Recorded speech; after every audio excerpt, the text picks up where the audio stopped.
Okay sir. Yes. ఈ మధ్య అంటే కొంతమంది ఏంటంటే ఎక్కువ శాతం పిల్లలకు డైజెషన్ గాక ఏడుస్తూ ఉంటారు. ఇంక్లూడింగ్ ఏడవడానికి కూడా కొన్ని కారణాలు కూడా ఉంటాయి. దాన్ని ఎలా ఐడెంటిఫై చేసుకొని అలాంటి ట్రీట్మెంట్ ఉంటది? ఎలాంటి ట్రీట్మెంట్ ఉంటది పిల్లల్లో?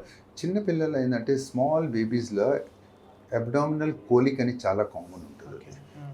అండ్ వాళ్ళకి ఇంటెస్టైన్స్కి ఏంటంటే కొంచెం వాళ్ళు పాలు పొరపాటు ఉన్నా ఆర్ ఏదైనా వాళ్ళు డబ్బా పాలు ఐ మీన్ బ్రెస్ట్ మిల్క్ కాక బాటిల్ ఫీడ్ తీసుకున్న ఆర్ డబ్బా పాలు తీసుకున్న వాళ్ళు ఏమవుతుందంటే గ్యాస్ ఎక్కువ తయారయ్యేది ఛాన్సెస్ ఉంటుంది.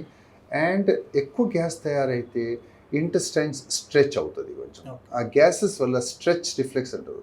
అండ్ మన బాడీ ఏంటంటే స్ట్రెచ్ రిఫ్లెక్స్కి చాలా సెన్సిటివ్ ఉంటుంది. ఓకే. సో వాళ్ళకి చిన్న పిల్లలకి చాలాసార్లు మీరు చూస్తూ ఉంటారు, పాప గ్యాస్ పాస్ చేయంగానే కొంచెం ఊరుకుంటుంది. హ్మ్. ఆర్ ఎక్కువ ఏడ్చిన పిల్లలు గ్యాసెస్ పాస్ చేసిన మోషన్ చేసగానే వాళ్ళు ఊరుకుంటారు. So stretch reflex is very very common. Or gases formation చాలా కామన్ ఉంటుంది చిన్నపిల్లలు. అందుకొరకే తల్లి feeding is also very important. మనకి వాళ్ళు ఏం తింటున్నారు, ఎలాగ ఫుడ్ తీసుకుంటారు, vegetables, fruits, salads and water intake చాలా బాగా ఉండాలి తల్లికి. అండ్ పాలు ఇచ్చేటప్పుడు కూడా 1 బ్రెస్ట్ అట్ 1 టైం. ఇది మొత్తం అయిపోయినాక సెకండ్ బ్రెస్ట్కి వెళ్ళాలి వాళ్ళు.